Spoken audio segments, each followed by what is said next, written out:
प्यारे बच्चों नमस्कार। Very good morning. मैथ की क्लास में आपका बहुत बहुत स्वागत है। तो हमारा जो बुक चल रही थी डिफरेंशियल कैलकुलस अवकल गणित, तो उसका थर्ड चैप्टर आज स्टार्ट करेंगे जो लास्ट टाइम हमने असिम्प्टोट पे समाप्त किया था। तो आज नया चैप्टर की शुरुआत करते हैं। तो नया चैप्टर होगा हमारा कर्वेचर। और कर्वेचर मतलब वक्रता। क्या होती है वक्रता, उसके बारे में हम जानेंगे। वक्रता के बारे में आप जान तो चुके हो, किंतु आपको पता नहीं है कि उसको वक्रता बोलते हैं। वक्रता क्या होती है? जैसे आप राइडिंग करते हो, साइकिल पे चले जाते हो या रोड पे चलते हो, तो कई बार क्या है कि रोड के ऊपर घुमाव आता है, बेंडिंग आती है, तो उस घुमाव को ही हम क्या बोलते हैं? वक्रता बोलते हैं। तो ये वक्रता कहीं पर तेज ज्यादा होती है, कहीं पर कम होती है। जैसे कि कई बार हम देसी लैंग्वेज के अंदर बोल देते हैं कि भी खड़ा मोड़ आ गया, ठीक है ना, ऐसे बोल देते हैं। तो वो जो खड़ा जो मोड़ हम बोल रहे हैं, तो यानी उसकी बेंडिंग ज्यादा है, मतलब यानी कम शॉर्ट दूरी के अंदर मोड़ ज्यादा है, मतलब ठीक है। तो वहां पर बेंडिंग ज्यादा है, तो यानी कर्वेचर उसका क्या है? ज्यादा है। और कई बार क्या है कि हमें जो घुमाव है वो पता ही महसूस ही नहीं होता। हम गाड़ी को स्पीड से चला सकते हैं, मतलब वहां पर क्यों? क्योंकि वहां पर क्या है कि उसका बेंडिंग बहुत कम होता है। तो उसी को हम क्या बोल देते हैं? कर्वेचर। तो चैप्टर का नाम क्या होगा? कर्वेचर। मैं लिखता हूं कर्वेचर।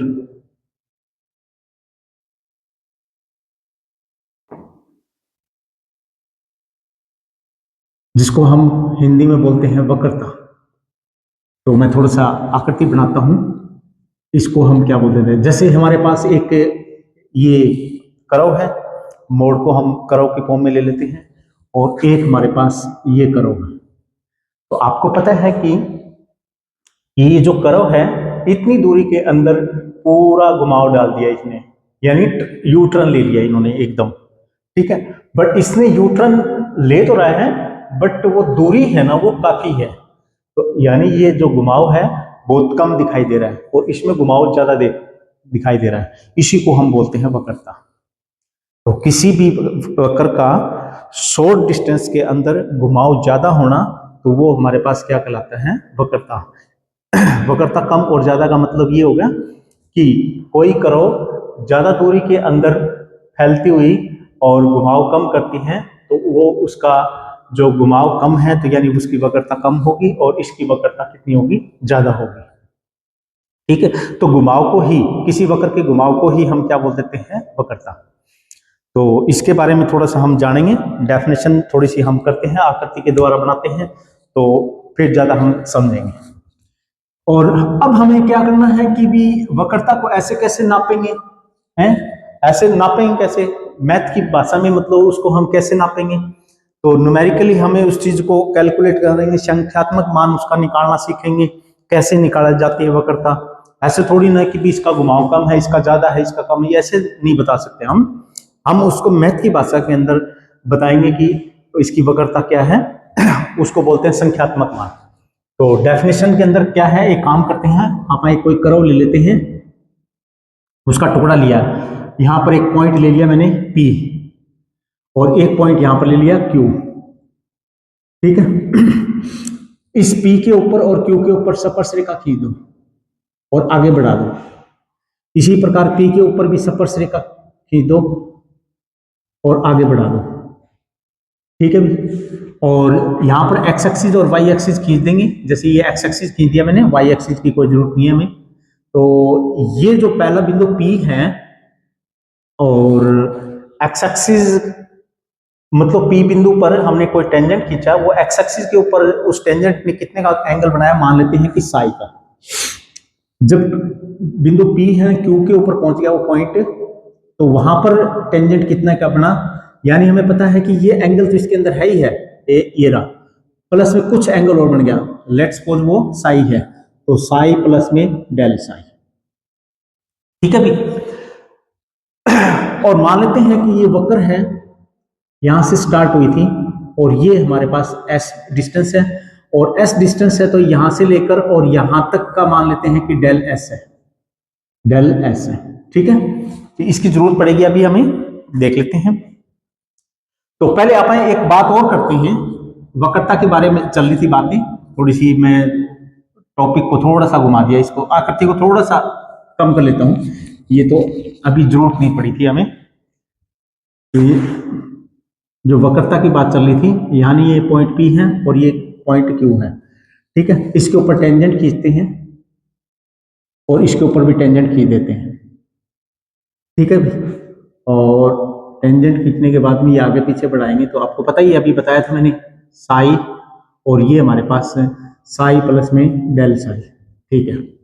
यहां से अपन लंब खींचते हैं, ये लंब खींच दिया, यहां से भी हम लंब खींचते हैं, ये लंब खींच दिया। ये किस पॉइंट के ऊपर काटा, मान लेते हैं कि एन पॉइंट पे काटा। अब ये पॉइंट P था, ये पॉइंट Q था। अब जैसे ही ये Q पॉइंट नजदीक इसके, मतलब ये Q पॉइंट यही था पहले, आगे चले गए, यहां पर चला गया। ये Q पॉइंट जैसे जैसे इसके नजदीक आएगा P के, तो ये लाइन की दिशा है ना ऐसे होती जाएगी, ये ऐसे होती जाएगी, ऐसे होती जाएगी, यानी जो कटिंग पॉइंट है ना वो यहां पर बनता जाएगा, ठीक है। जैसे जैसे ये नजदीक आ, क्यों? क्योंकि इसकी दिशा हमें पता है कि क्या बनने वाली, ये दिशा बनने वाली है। जैसे जैसे यहां पर आएगा तो ये दिशा यहां पर, तो इसका मतलब ये पॉइंट है ना, कभी तो यहां पर, कभी यहां पर, कभी यहां पर। लास्ट स्टेज एक ऐसी आएगी जब Q पॉइंट P के ऊपर ही आ जाएगा, तो ये जो पॉइंट कटिंग है ना, लेट्स सपोज वो यहां पर पहुंच गया लास्ट में, यानी ये दोनों ही रेखाएं बराबर हो चुकी है, उसका नाम दे दिया मैंने C। जैसे ही Q पॉइंट P को टच करेगा तब PC और QC सेम मिलेगा, PC और QC दोनों की लेंथ बराबर होगी, ठीक है। तो इस पॉइंट C को हम क्या बोल देते हैं, पॉइंट C को, जहां पर कहता है कि आकृति से, क्योंकि हमें आकृति बनानी पड़ती है और आकृति के अंदर ही चीजें को दिखानी पड़ती है और उसी के अनुसार फिर हमें डेफिनेशन देनी होती है। आकृति से बिंदु C, नंबर 1 पॉइंट, बिंदु C क्या कहलाता है, centre of curvature, centre of A curvature, centre of curvature, यानी वक्रता केंद्र। ये परिभाषाएं पूछी जाती है, छोटी छोटी परिभाषाएं, वक्रता केंद्र। तो आपने आकृति बनानी है और आपने लिखना है, जैसे बिंदु Q P को टेन करेगा, ठीक है ना, यहां पर कहता है लिखना पड़ेगा आपने, Q बिंदु P को टेन करेगा, तब जो ये N बिंदु है ना C को अप्रोच करेगा, तब ये बिंदु जो उत्पन्न हो रहा है नया C, उसको हम क्या बोल देते हैं, वक्रता केंद्र नाम दे देते हैं, ठीक है। और C से लेकर P तक की दूरी, नंबर 2 CP दूरी क्या कहलाएगी भाई, ये हमारे पास कहलाती है radius of curvature, radius of curvature, यानी इसको बोलते हैं वक्रता त्रिज्या, वक्रता त्रिज्या, ठीक है। उसके बाद में आई है मेन जो पॉइंट था, चैप्टर का नाम जो था कर्वेचर, वो क्या है, तो यानी P और Q का जो घुमाव है ना वही वक्रता है। और वो है क्या, वो कैसे निकाली जाती है, कहता है कि जो अगर ये CP दूरी अगर किसी की निकल जाती है, यानी ये जो रेडियस ऑफ कर्वेचर निकल जाता है, तो इसका जस्ट उल्टा ही होता है। लिख देते हैं क्यों होता है ऐसा, वो भी देखेंगे। क्या कि CP का उल्टा, यानी 1 में CP क्या कहलाता है, कर्वेचर, कर्वेचर यानी वक्रता। तो इसका मतलब तो ये हुआ, वक्रता का उल्टा यानी CP, वो रेडियस ऑफ कर्वेचर। मीन्स हमें एक बात पता लगी है कि अगर हमें कर्वेचर पता लग गया, ये पता लग गया, तो रेडियस ऑफ कर्वेचर निकाल सकते हैं। अगर रेडियस ऑफ कर्वेचर यानी CP हमें पता लग गया, तो हम उसका कर्वेचर निकाल सकते हैं। तो ये कर्वेचर, अब ये कहता है कि ऐसा क्यों होता है, ये उल्टा क्यों होता है, रेडियस ऑफ कर्वेचर है ना, वक्रता त्रिज्या है ना, वक्रता का उल्टा क्यों होता है, देख लेना, अभी देख लेना, बताता हूं मैं क्यों। हमें पता है कि जैसे जैसे 1 मिनट के लिए यानी एंगलों के ऊपर ले आते हैं, ये साई है, ये डेल साई है, तो ये जो साई और डेल साई के बीच में रिलेशन हम ये देखेंगे कि डेल साई क्या होता है, इन दोनों के एंगलों का डिफरेंस है, और ये डेल साई ही सारा मेन है। डेल साई अगर कम होगा तो हमें पता कब होगा, जैसे जैसे ये बिंदु नीचे आएगा, क्यू बिंदु है ना नीचे आएगा, तो इनके बीच में जो साई और इस एंगल के बीच में अंतर है ना बहुत कम हो जाएगा, टेंस टू 0 के आसपास हो जाएगा। ठीक है, तो यानी जैसे जैसे ये क्यू बिंदु पी के नजदीक आएगा तो डेल साई जो अंतर है ना वो बहुत कम होता रहेगा। तो मतलब क्या होने लग रहा है, अब बात यह आई है, मतलब क्या होगा कि क्यू बिंदु जैसे पी के नजदीक आएगा, ये बात समझनी है अपन ने, क्यू बिंदु जैसे पी के नजदीक आएगा, पहले तो क्यू बिंदु यहां पर आएगा, पहले तो यहीं पर है, अभी तो हमें थोड़ा सा बैंड दिखाई दे रहा है इसमें, और जैसे जैसे ये नजदीक आएगा, अब जैसे मान लो कि यहां पर आ गया, तो ये जो पोर्शन बच गया, अब ये पोर्शन थोड़ा सा हमें क्या है स्ट्रेट लाइन सा थोड़ा सा महसूस हो रहा है कि स्ट्रेट लाइन जैसा बन रहा है ना, इसको मत देखो, ऊपर वाले को मत देखो, बस ये देखो, और फिर क्यू बिंदु फिर यहां पर आ जाएगा, तो ये ऐसा लग रहा है कि स्ट्रेट लाइन सी दिखाई देने लगे, और नजदीक आएगा तो ये पोर्शन है ना जो सेगमेंट बचा हुआ है रेखाखंड, यानी ये एक स्ट्रेट लाइन दिखाई दे रही है, यानी वक्रता खत्म होने जा रही है, वक्रता खत्म हो रही जा रही है। ठीक है, वक्रता खत्म होने जा रही है, वक्रता कम होती जा रही है, कब हो रही है, जैसे क्यू बिंदु पी के नजदीक आता है। तो हमें पता है कि ये जो दूरी है ना, ये एन क्यू दूरी है, जैसे ये यहां पर आएगा तो ये एन क्यू दूरी है ना पी सी के बराबर हो जाएगी। क्यों, ये बिंदु भी तो दूर चला जाएगा जैसे ये नजदीक आएगा, क्योंकि हमें पता है जैसे आएगा तो ये भी सीधी होती रहेगी, तो ये बिंदु यहां पर टच करनी शुरू हो जाएगी रेखा। ठीक है, तो यानी क्या बढ़ने लग रही है, रेडियस ऑफ कर्वेचर बढ़ने लग रहा है, कब, जब कर्वेचर कम होने लग रहा है, यानी उसका घुमाव कम होने लग रहा है। तो बस बात समझ में आ गई में क्या, कि जैसे जैसे कर्वेचर कम होता जाएगा यानी उसका घुमाव कम होता जाएगा तो रेडियस ऑफ कर्वेचर बढ़ता रहेगा, तो यही तो लिखा है। ठीक है, और रेडियस ऑफ कर्वेचर को हम रो से लिखते हैं भी, रो से, रेडियस ऑफ सीपी दूरी को हम रो से लिखते हैं, तो यानी इसका मतलब इसको थोड़ा सा यहां पर लिख देता हूं 1 बाई में रो, और ये क्या है कर्वेचर, कर्वेचर, इसका मतलब कि जितनी ज्यादा रो होगा, जितनी ज्यादा यानी ये दूरी जितनी ज्यादा होगी, जितनी ज्यादा दूरी होगी तो 1 को जितने ज्यादा रकम से डिवाइड करेंगे तो कर्वेचर उतना ही कम होता रहेगा, यानी एक दूसरे के उल्टे है, रिवर्स है। ठीक है, तो इस बेस पे हम कह देते हैं कि ये एक दूसरे के उल्टे हैं, वो बढ़ता है तो वो घट जाता है, और वो घटता है तो वो बढ़ जाता है। ठीक है, तो इस आधार पे हमें इनके बीच में रिलेशन है कर्वेचर और रेडियस ऑफ कर्वेचर के बीच में। ठीक है, और थोड़ा सा पॉइंट और कर लेते हैं, इसमें 3 पॉइंट हो गए। अब ये कहता है कि इस वक्र के ऊपर, इस वक्र के ऊपर जो ये P और Q पॉइंट को मिला दें तो ये जो एक जीवा बन गया है इस कर्व के लिए, तो इसको हम क्या बोल देते हैं, number 4 point, code of, code of curvature, curvature, code of curvature का मतलब क्या आता है, वक्रता की जीवा, वक्रता। इनमें देखो भाई कुछ ना कुछ डेफिनेशन पूछ ली जाती है, वक्रता जीवा को परिभाषित कीजिए। ठीक है, सेंटर ऑफ कर्वेचर को परिभाषित कीजिए, रेडियस ऑफ कर्वेचर वक्रता त्रिज्या को परिभाषित कीजिए, कर्वेचर यानी वक्रता को परिभाषित कीजिए। तो आप एक काम करेंगे, ये आकृति बना लेंगे और इस आकृति के अंदर हम उसको बताएंगे कि भी इस चीज को हम ये बोलते हैं। ठीक है, कई बार क्या है कि परिभाषा देना मुश्किल हो जाता है, तो आकृति को देख के हम कुछ बता सकते हैं कि भी इस चीज को हम ये चीज बोलते हैं। ठीक है भी, चलिएगा उसके बाद में रेडियस ऑफ कर्वेचर है, निकालना सीखेंगे हम। अब तो कहता है कि क्वेश्चन किस फॉर्म में दे रखे हैं, क्वेश्चन को देखेंगे। क्वेश्चन तो हमें पता है 3-4 फॉर्म में मिल जाते हैं, कई बार क्या है कि कार्तीय रूप में क्वेश्चन मिल जाते हैं, यानी वक्र का जो समीकरण है, वक्र, ये जो वक्र है ना, इसका समीकरण जिस रूप में है उस हिसाब से हम उसका आंसर दें, तो कहता है कि उनके नए नए नाम बनते रहते हैं। तो क्या है, सबसे पहले कि अगर जो radius of curvature, radius of curvature यानी वक्रता त्रिज्या, त्रिज्या निकालनी सीख रही है, और वक्रता त्रिज्या के जो आंसर आएंगे वो किस फॉर्म में आएंगे, अब थोड़ा ध्यान रखिए। कहता है कि वक्रता त्रिज्या का, मैं पहले यहां पर नहीं लिखूंगा, थोड़ी सी वक्र बनाऊंगा, फिर आपको थोड़ा समझ में आएगा कि ये चीज कहां से ले लिया आपने।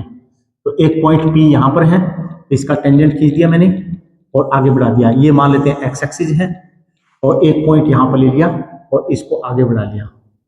वक्रता त्रिज्या निकालना सीख रहे हैं भैया हम यहां पर, और ये क्यू पॉइंट है और ये पी पॉइंट है। पी है तो ये एक्स वाई है, ठीक है, ये क्यू है तो एक्स प्लस में डेल एक्स हो गया, वाई है तो वाई प्लस में डेल वाई, यानी चेंज हो गया पी, ठीक है। एक्स में भी थोड़ी सी चेंजिंग हुई है और वाई में भी चेंजिंग हुई है, ठीक है। ये साई का एंगल तैयार कर रहा है और ये साई तो है ही है इसके अंदर, इतना एंगल तो इसके अंदर है ही है और प्लस में और वो है डेल साई, ठीक है भी।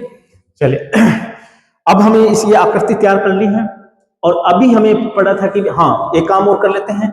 मान लेते हैं कि जो कर्व है यहां से स्टार्ट हुई थी और यहां से लेकर यहां तक की दूरी मान लेते हैं एस है, और जो दो बिंदुओं के बीच की दूरी है वो मान लेते हैं कि डेल एस है, डेल एस, ठीक है।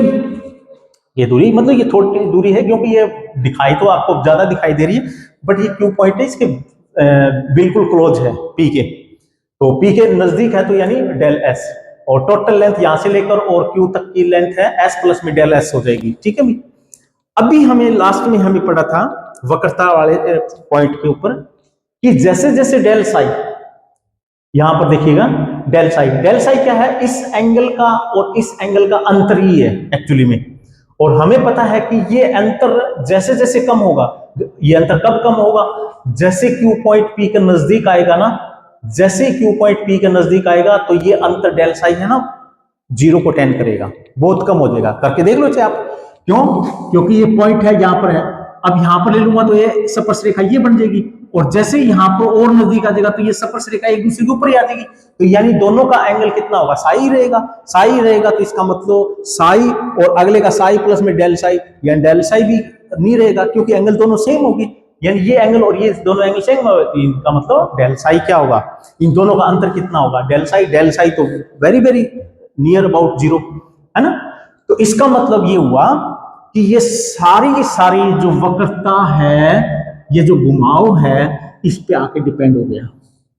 वक्रता किस पे डिपेंड होगी है, डेल साई के ऊपर, यानी इस एंगल के साई के ऊपर डिपेंड होगी है।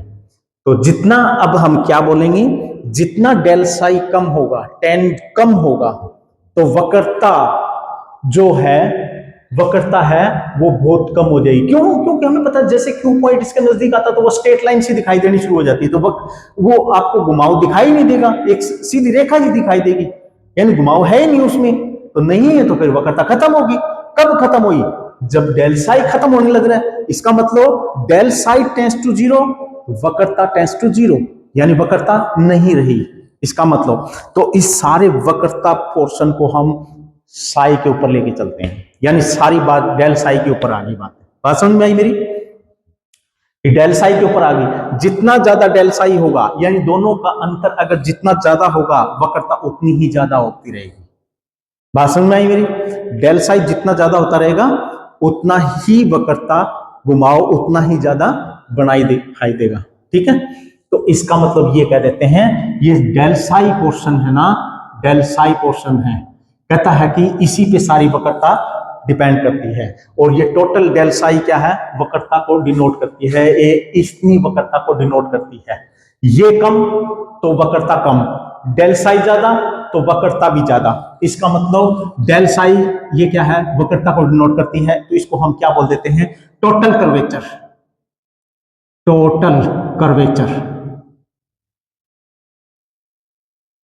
यानी कुल वक्रता, कुल वक्रता, इसको हम कुल वक्रता बोल देते हैं। अब जैसे नंबर 2 क्या, कि अगर P Q point tends to P point, अगर ये क्यू पॉइंट है पी के बिल्कुल नजदीक आने लग रहा है तो डेल साई बहुत छोटा हो जाएगा, ठीक है ना। तो इसका मतलब डेल साई क्या हो जाएगा, टेंड्स टू 0, तो डेल साई टेंड्स टू 0 तो वक्रता भी 0 के आसपास, तो वक्रता भी टेंड्स टू 0, यानी उसकी वक्रता नहीं रहेगी, उसका घुमाव नहीं है, वक्रता भी टेंड्स टू, और वक्रता को वक्रता या कर्वेचर टेंड्स टू 0, यानी वक्रता नहीं रहेगी, डेल साई टेंड्स टू 0, वक्रता भी टेंड्स टू 0। यानी घुमाव नहीं है। तो कहीं घुमाव है तो यानी डेल साई एंगल बना हुआ है, और डेल साई जितना ज्यादा तो वक्रता भी उतनी ज्यादा, डेल साई जितना कम वक्रता भी उतनी, यानी घुमाव उतना ही कम। ठीक है। अब थोड़ी सी बात और कर लेते हैं। ये तो था टोटल इसका P से लेकर Q बिंदु तक का डेल साई। ठीक है। अब ये कहता है कि इसके छोटे छोटे पोर्शन, इसका मतलब एक काम कर देते हैं, डेल साई से डिवाइड कर दे। ये डेल साई क्या है, पूरी यूनिट है। ठीक है। और इसको डिवाइड कर देंगे तो एक छोटे छोटे पोर्शनों का हमें वक्रता मिलती रहेगी। ठीक है। तो इसका मतलब कहता है कि नंबर 3 क्या कर देंगे, डेल साई को डेल एस से डिवाइड कर दें, डेल साई को, और Q टेंस टू P डाल दें, तो ये क्या कहलाती है, वक्रता, यानी उस छोटे से पोर्शन की। ठीक है। क्योंकि हम छोटे से पे बात करेंगे ना, तो बड़े के ऊपर तो हम बात अपने आप ही कर लेंगे। Q को P यानी इसको 10 करवाना है तो इसको दूर भेज देंगे और लिमिट निकाल देंगे। यही क्या कहलाती है, वक्रता।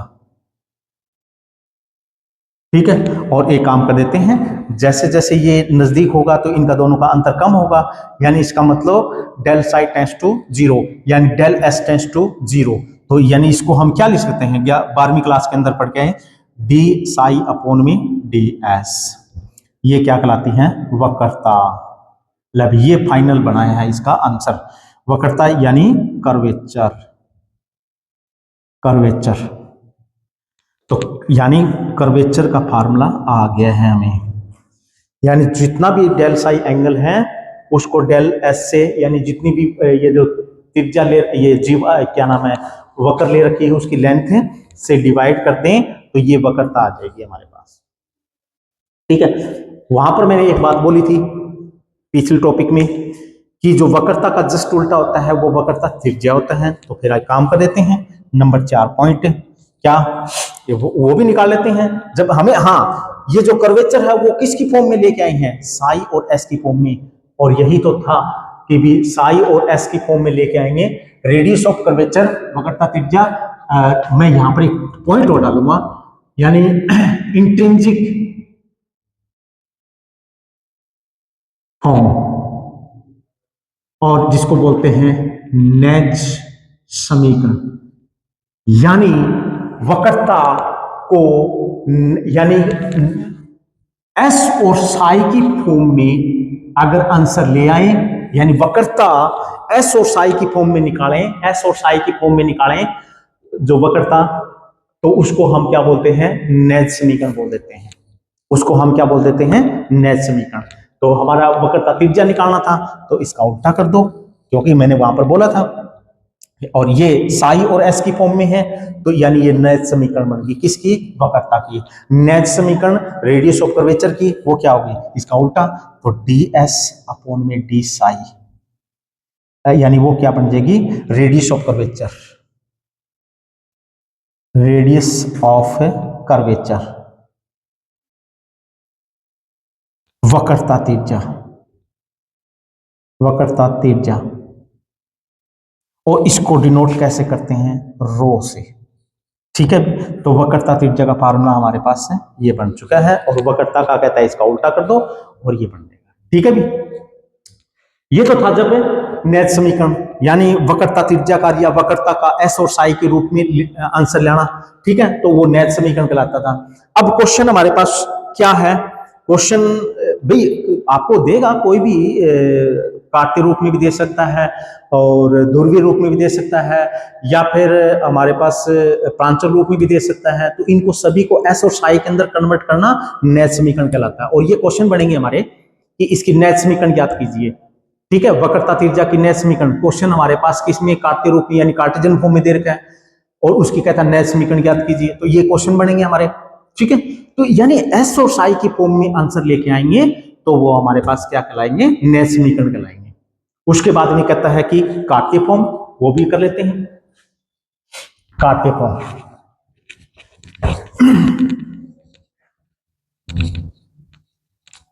यानी एक्स और वाई की फॉर्म में आंसर देना, यानी उसकी रेडियस ऑफ कर्वेचर निकालना, उसका कर्वेचर निकालना, दोनों चीज सीख रहे हैं। अब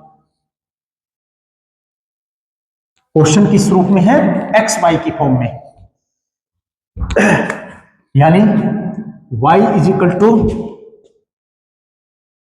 एफ एक्स के रूप में, यानी एक्स वाई की फॉर्म में कोई क्वेश्चन मिलेगा तो इसका हमने क्या निकालना है, रेडियस ऑफ कर्वेचर निकालना है भाई, एक्स एंड वाई है भाई, ठीक है।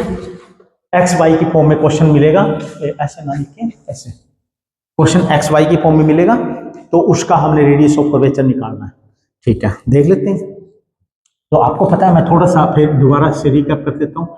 ये पॉइंट पी है और ये टेंजेंट खींचा था, ये एक्स एक्सिस के साथ साई का कोण बनाता था और ये ए पॉइंट होता था, यहां से लेकर यहां तक की दूरी एस होती थी, ठीक है, और ये डेल एस होती थी, आपको पता ही है। तो हमें पता है कि रेडियस ऑफ कर्वेचर निकालने का मतलब क्या होता है, डी एस अपॉन में डी आई साई निकालना, रेडियस ऑफ कर्वेचर निकलता है, यानी वो चीज निकालनी है हमें एक्स वाई की फॉर्म में। तो वी नो दैट क्या radius of curvature D S upon में डी साई होता है, तो डी एस अपॉन में डी साई लेके आना पड़ेगा, यानी ठीक है।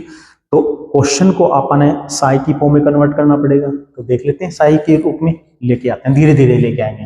हमें पता है कि ये जो टेंजेंट है एक्स एक्सिस के साथ साई का कोण बनाता है, तो इसकी ढाल कितनी होगी, टेन साई, टेन साई ढाल। जब एंगल दिया होता है तो इसकी ढाल टेन साई होती है, और नहीं दिया होता है तो एक्स वाई में दे रखा तो D Y by D X भी होती है, तो हम जानते हैं कि डी वाई बाई में डी एक्स भी होती है। अगर जिस एंगल नहीं दिया होता तो D Y by D X ढाल होती है, और एंगल दे रखा है तो टेन साई इसकी ढाल होती है, तो यानी दोनों ही बराबर होते हैं, ठीक है। तो हम जानते हैं, तो आल्सो वी नो दैट क्या, कि tangent psi is equal to D Y upon में डी एक्स, ठीक है। दोनों और डेरिवेटिव कर दो एस के रिस्पेक्ट में, क्योंकि मैं एस लाना चाहता हूं जानबूझ के, क्योंकि मैं डी एस अपॉन में डी साई लाना चाहता हूं, और ये निकल जाएगा तो अपने आप ही बाकी जो बचे ये एक साइड में रख लेंगे, बाकी जो बचेगा वो उधर पहुंचा देंगे राइट साइड में, और जो भी आएगा वो हमारा आंसर बन जाएगा। दोनों और एस के रिस्पेक्ट में differentiate with respect to S, तो 10 का करेंगे तो पहले तो सीकेंट स्क्वायर साई, और साई का करेंगे तो डी साई अपॉन में डी एस, ठीक है भाई, बात समझ में आई। एस के रिस्पेक्ट में करें तो इसका भी कर दो डी अपॉन में डी एस और डी वाई अपॉन में डी एक्स। हमें पता है ये मैटर तो एक्स के रिस्पेक्ट में है, तो यहां पर एक्स होना चाहिए था, तो डी एस को यहां पे ले आओ, डी एस को यहां पर ले आओ, ठीक है, कोई फर्क नहीं पड़ता ऐसे। और यहां पर आप डालो डी एस, नहीं सॉरी क्या लिया है डी एस, तो वहां पर लेके चला गया, और एस के रिस्पेक्ट में करें और डी एस के रिस्पेक्ट में करें, डी एस तो मैंने यहां लिख दिया, तो फिर यहां पर क्या डालो भाई, ये एक्स के रिस्पेक्ट में तो एक्स डालो यहां पर, तो यहां पर भी एक्स डालो, ठीक है। इतनी बात समझ में आई। अब ये क्या है, एक्स के रिस्पेक्ट में इसका डेरिवेटिव करेंगे तो डी स्क्वायर, तो D square Y D x square, और ये डी एक्स अपॉन में डी एस, बात समझ में आई इतनी, ठीक है। ये सीकेंट स्क्वायर साई और डी साई अपॉन में डी एस। मन ने क्या चीज चाहिए, डी एस अपॉन में डी साई चाहिए, यानी इसका उल्टा चाहिए। इसको एक काम करो, उधर लेके चले जाओ तो उल्टा हो जाएगा, इसको इधर ले आओ, बस इतना काम हो गया। चलो कर लेते हैं, तो क्या बन जाएगा या फिर एक काम करो, इसको इसके नीचे ले आओ और फिर इसका उल्टा कर दो सबका ही, ठीक है। तो ऐसे भी कर सकते हैं आप, कोई बात नहीं। तो इसको इधर ले आओ, ये नीचे ले आओ, तो सीकेंट स्क्वायर, सॉरी एक मिनट,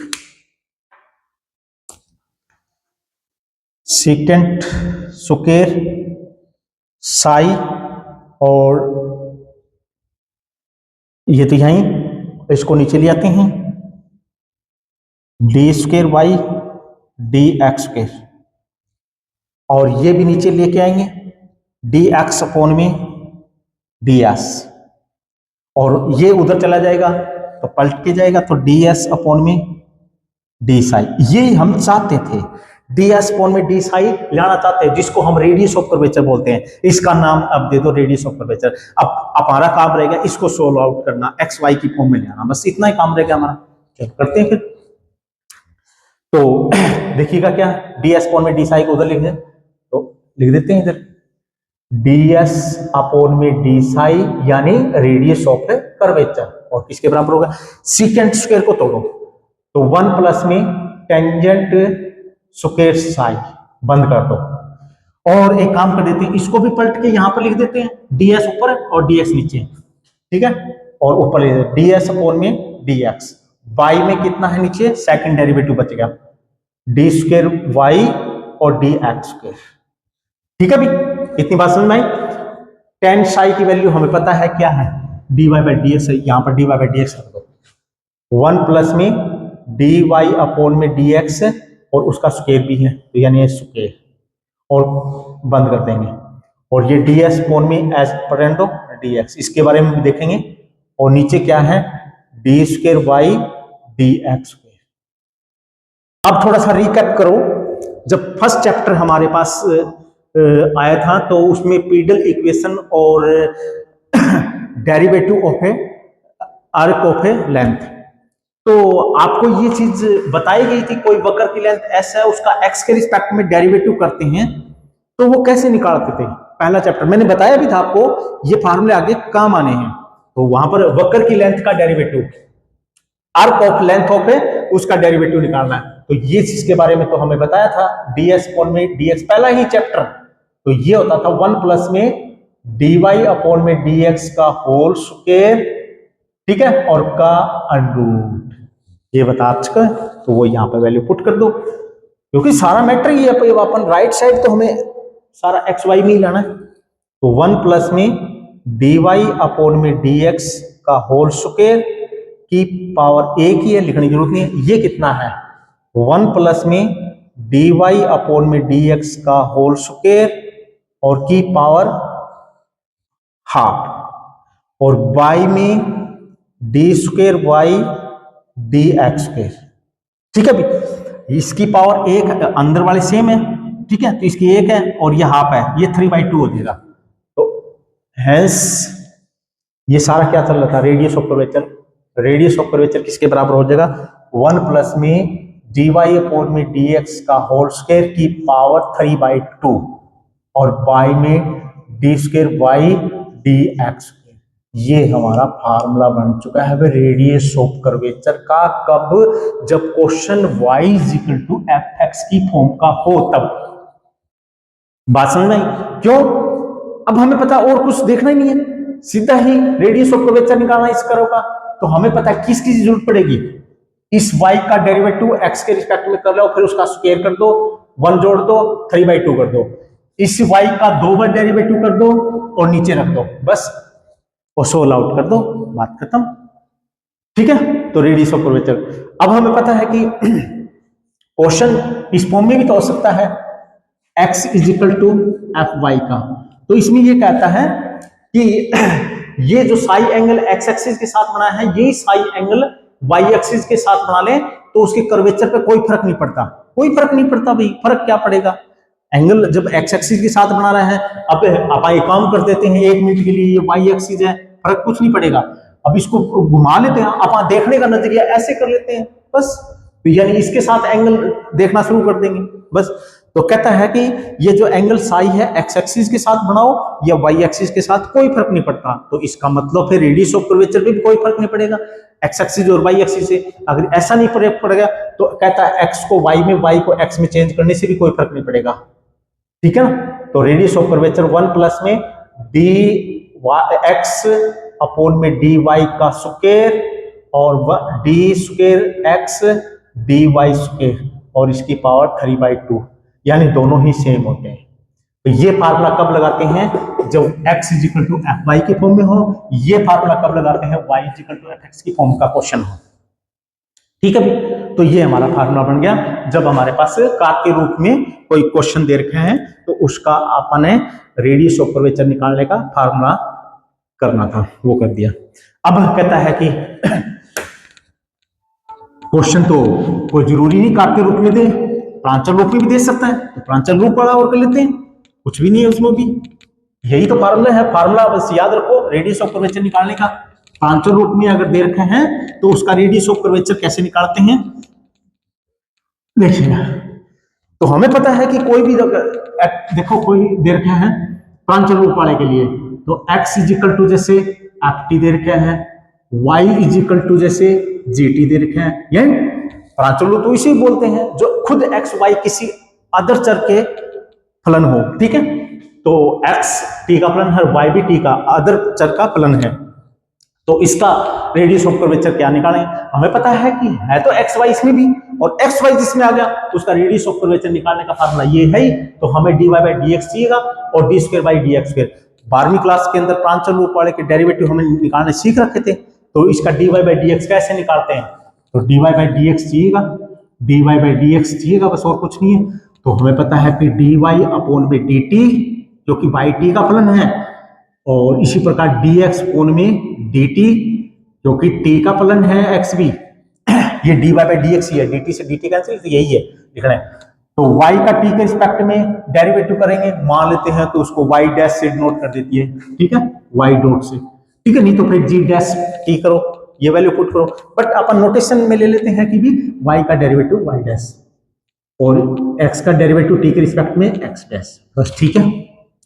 चलो ये तो निकाल लिया, फिर अब हमें क्या चाहिएगा? सेकंड डेरिवेटिव भी चाहिएगा, सेकंड डेरिवेटिव और निकाल लेते हैं, इसका निकाल लो फिर, D square by D x square, यानी इसका एक बार x के सापेक्ष में, तो यानी इसका भी एक बार x के सापेक्ष में, तो यानी x के सापेक्ष में y डैश अपॉन में x डैश, बट हमें पता है ये y डैश भी t के रिस्पेक्ट में है, ये x डैश भी t के रिस्पेक्ट में है, यानी x और y दोनों ही t के फलन है, तो t के रिस्पेक्ट में होना चाहिए, तो बट यहाँ पर तो x के रिस्पेक्ट में कर रहे हैं, तो थोड़ी सही लिखो इसको, कैसे? dx को यहाँ लिखो, तो d अपॉन में और y डैश अपॉन में x डैश और ये dx, तो यहां पर क्या डालो? ये तो t के रिस्पेक्ट में, तो t यहां पर डालो और t यहीं पर, तो dt और ये dt आई बात समझ में? अब ये t के रिस्पेक्ट में है तो t के रिस्पेक्ट में डेरिवेटिव कर दो, u बटे v फॉर्म है, तो x डैश का स्क्वायर, x डैश का स्क्वायर ओवर x डैश ऊपर as it is, y dash का t के रिस्पेक्ट में एक बार डेरिवेटिव है ही, और एक बार t के रिस्पेक्ट में और करेंगे y डबल डैश माइनस में y dash as it is, अब x का एक बार डेरिवेटिव t के रिस्पेक्ट में x डबल डैश, ठीक है भी, बस और कुछ नहीं, ये बंद कर दो। और अब आपने ये तो dt अपॉन में dx तो नहीं पता, बट dx अपॉन में dt तो पता है, इसको लिखने का तरीका क्या है? 1 बटे में dx अपॉन में dt, और dx अपॉन में dt तो हमें पता ही है क्या है, dx अपॉन में dt तो हमें पता है x डैश डिनोट करके x डैश लिख दो यहाँ पर, तो x dash y double dash minus में y dash x double dash over x dash का स्क्वायर, और ये कितना है? 1 बाई में, ये कितना है? 1 बाई में x डैश, बस अब थोड़ा सा इसको ठीक कर दो भाई, और क्या करना है? बस इसको थोड़ा इसके अंदर मिलाना ही है, बस और क्या है? x डैश की 3 हो जाएगा ना, a11, बस और कुछ नहीं करना, इसके अंदर मिला लिया। ये क्या निकल गया? Second derivative. ये क्या निकल गया? First derivative. दोनों वैल्यू कहां पे रख दो? उस फार्मूले में रख दो। तो अतः रो रेडियस ऑफ कर्वेचर 1 प्लस में dy बाई में dx की जगह कितना है? y dash x dash, y dash x dash का स्क्वायर की पावर 3/2 बाई में सेकंड डेरिवेटिव, ये रहा सेकंड डेरिवेटिव सारा ही, लिख दो फिर x dash y double dash y dash x double dash by में x डैश की 3, x डैश की 3, इसको देखो पलट के यहां पे लिख दो, और 1 प्लस में क्या करेंगे? अब इसका एलसीएम निकाल दो, दोनों के ऊपर स्क्वायर है ना, अलग अलग कर दो, ठीक है। x डैश का स्क्वायर यहां पर ले आएंगे,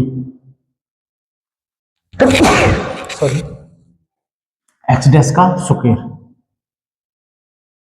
प्लस में y डैश का स्क्वायर, एलसीएम ले लिया, बाई में x डैश का स्क्वायर, x डैश का स्क्वायर, ठीक है, और की पावर 3/2 बाई में x dash y double dash minus में y dash x double dash, x dash की 3 है यहां पर, उसको यहां पर लिख दो, x डैश की 3 पावर, ठीक है, क्योंकि इसको नीचे लिख सकते हैं तो इसको ऊपर लिख दो, कोई दिक्कत नहीं है। एक्स डैश स्क्वायर बाहर निकालेंगे, x dash square, y dash का स्क्वायर, एक्स डैश स्क्वायर बाहर निकालेंगे तो 3/2 भी साथ में आएगा।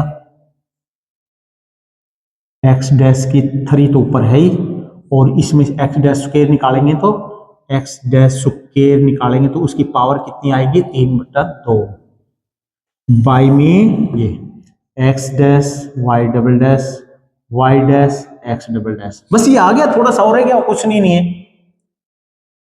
ठीक है, ये एज इट पढ़ने दो, एक्स डैश का स्क्वायर, वाई डैश का स्क्वायर की पावर 3/2 और बाई में ये x dash y double dash, y dash x double dash. Actually में ध्यान से कैंसिल हो गया, क्यों, स्क्वायर से स्क्वायर कैंसिल हो गया, एक्स डैश की 3 और एक्स डैश की 3 ये कैंसिल हो गया, और यही रेडियस ऑफ कर्वेचर का फार्मूला बन चुका है भाई। कब, जब क्वेश्चन प्रांचल रूप के अंदर दिया होता है, इस रूप में दिया होता है, यानी x का डेरिवेटिव निकालो और सेकंड डेरिवेटिव निकालो, t के रिस्पेक्ट नहीं करना, y का फर्स्ट डेरिवेटिव निकालो, y डैश, और y का डबल डैश भी निकालो और इनकी वैल्यू यहाँ पे पुट कर दो, या तो ये फार्मूला लिख दो और या फिर ये फार्मूला याद रखो, dy/dx निकालो, और प्रांचल रूप से वो अपन 12वीं क्लास के अंदर पढ़ रखा है, और उसका सेकंड डेरिवेटिव निकालो और इसके अंदर पुट कर दोगे।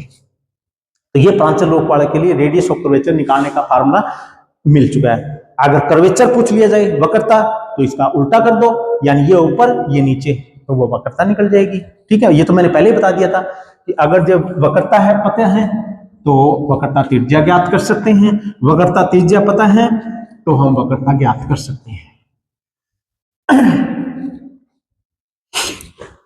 अब छोटा सा पोर्शन, एक पॉइंट और पूछ रखे हैं, ये रेडियस ऑफ कर्वेचर निकालने का फार्मूला जो डेवलप किया है, रेडियस ऑफ कर्वेचर का फार्मूला क्या है, 1 प्लस में dy अपॉन में dx का स्क्वायर की पावर 3/2 और second derivative d square by dx square. ठीक है, अब ये कहता है कि जो वक्र है वो मूल बिंदु से गुजरे। देखिए एक पॉइंट आया है छोटा सा, कहता है कि रेडियस एट ओरिजिन, यानी वक्र है मूल बिंदु पर, उसका ओरिजिन है मूल बिंदु पर उसका वक्र का, तो आपने पता है कि भी dy/dx निकाला है तो उसमें xy होगा, xy की जगह 0 0 रख दो, बस अपने आप ही निकल जाएगा। तो इसका मतलब मूल बिंदु पर, मूल बिंदु पर रेडियस ऑफ कर्वेचर, मूल बिंदु पर, तो मूल बिंदु पर रेडियस dy/dx का मान मूल बिंदु पर dy अपॉन में dx एट 0 0, और इसी प्रकार d स्क्वायर वाई और dx स्क्वायर मूल बिंदु पर 0 0 पर निकालो, यानी सेकंड डेरिवेटिव निकालो और एक्स वाई की जगह 0 0 रखो, फर्स्ट डेरिवेटिव निकालो और 0 0। इसकी नई नोटेशन कहता है मूल बिंदु पर dy/dx निकालते हैं उसको स्मॉल p से लिखते हुए। ठीक है, और अगर सेकंड डेरिवेटिव निकालते हैं मूल बिंदु पर उसको नाम q दे देते हैं, यानी स्पेशल नोटेशन है। p क्या होती है कि फर्स्ट डेरिवेटिव मूल बिंदु पर। ठीक है, तो ये यहाँ पर पुट कर दो, तो अतः रेडियस ऑफ कर्वेचर निकालने का फार्मूला कितना हो गया, 1 प्लस में, बस ये पता लग जाता है कि भी मूल बिंदु पर, यानी p स्क्वायर की पावर 3/2 और q, तो ये फार्मूला बन जाएगा मूल बिंदु के ऊपर रेडियस ऑफ कर्वेचर। बात समझ आई, बस नोटेशन है और कुछ भी नहीं है, तो आप ये भी ले सकते हो, आप यहाँ पर सीधी ही कह दो 0 0 पर फर्स्ट डेरिवेटिव का स्क्वायर और 0 0 पर फर्स्ट डेरिवेटिव का स्क्वायर, मतलब ये भी मूल बिंदु के ऊपर ही निकल रहा है। यानी फर्स्ट डेरिवेटिव निकालो, 0 0 पुट करो, जो भी वैल्यू आएगी वो यहाँ रखो और सोल्व करो, सेकंड डेरिवेटिव निकालो, मूल बिंदु रखो, और जो भी वैल्यू आएगी फिर इसको सोल्व करके वो रेडियस ऑफ कर्वेचर निकल जाएगा। ठीक, बस इसकी नोटेशन दे दी है कि भी फर्स्ट डेरिवेटिव को 0 0 पर निकालते हैं उसको p से डिनोट कर दिया बस। ठीक है, और कुछ नहीं है। अब एक न्यूटन मेथड और है, न्यूटन का मेथड, रेडियस ऑफ कर्वेचर निकालने का फार्मूला क्या है, न्यूटन्स मेथड, बहुत इजी सा है, मतलब कुछ भी नहीं, आपने एक याद रखना है, रेडियस ऑफ कर्वेचर निकालते हैं न्यूटन मेथड से। तो वो उसने क्या बात कही थी कि लिमिट में कन्वर्ट कर दिया, क्या होता है कि एक्स स्क्वायर बाई में 2y और y टेंस टू 0 0 रख दो। ये क्या है, रेडियस ऑफ कर्वेचर निकालने का फार्मूला है डायरेक्ट। ये कब निकाल सकते हैं, जब वक्र मूल बिंदु से गुजरे और मूल बिंदु पर एक्स एक्सिस को स्पर्श करे, जैसे ये फॉर्म है। अब इस वक्र का रेडियस ऑफ कर्वेचर निकालना चाहते हैं तो यानी इधर ही मिलेगा कहीं ना कहीं रेडियस ऑफ कर्वेचर, ठीक है, ये दूरी मिलेगी, पता नहीं बिंदु कहां पर है वो, ठीक है। तो वो उसके लिए कंडीशन है कि वक्र है ना एक्स एक्सिस को मूल बिंदु पर स्पर्श करनी चाहिए, मूल बिंदु पर स्पर्श करनी चाहिए एक्स एक्सिस को, तब उसका फार्मूला एक्स स्क्वायर बाई में 2y है और radius of curvature y square by में 2x और x टेंस टू 0।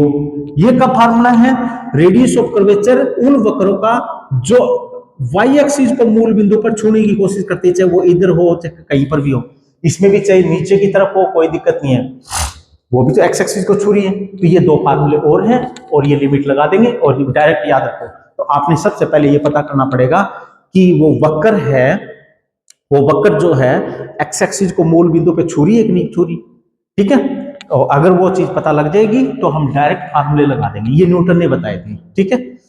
और बस लास्ट टॉपिक इसका बस कुछ भी नहीं है, कर्वेचर ऑफ सर्कल, बस कर्वेचर ऑफ सर्कल। तो हमें पता है रेडियस ऑफ कर्वेचर को रो से डिनोट करते थे, और सर्कल का केस है, हमें पता है कि ये टुकड़ा है ये सर्कल का है, तो सर्कल को कंप्लीट करो। और हमें पता है कि इसका कोई भी स्पर्श रेखा खींचो, कोई भी बिंदु, और यहां पर भी खींचो, ठीक है। तो इसको यहां से मिलाएंगे, आगे बढ़ाएंगे और यहां पर मिलाएंगे। तो हमें पता है कि सर्कल के अंदर तो ये दोनों रेडियस ही है, रेडियस यानी ये दोनों दूरी सेम है, चाहे इस पी क्यू पॉइंट को कितना भी नजदीक लिया हो ये दूरी सेम रहेगी। तो रेडियस ऑफ कर्वेचर चेंज नहीं होगा, रेडियस ऑफ कर्वेचर चेंज नहीं होगा तो इसका मतलब रो क्या रहेगा, इसमें रो कहता है उस रेडियस के बराबर ही रहेगा, यानी आर के बराबर। तो कर्वेचर ऑफ सर्कल क्या रहेगा, आर के बराबर ही होगा, यानी जो रेडियस है सर्कल का वही रहेगा। क्यों, क्योंकि रेडियस ऑफ कर्वेचर तो हमेशा वक्र का चेंज होता जाता है, सी की तरफ जा रहा है ना बिंदु, क्योंकि जैसे क्यू बिंदु पी के नजदीक आएगा तो वो सी बिंदु के एन बिंदु है ना वो पी की सी की तरफ भागेगा, सी की तरफ आ गया, तो यानी ये कम ज्यादा आता जा रहा है।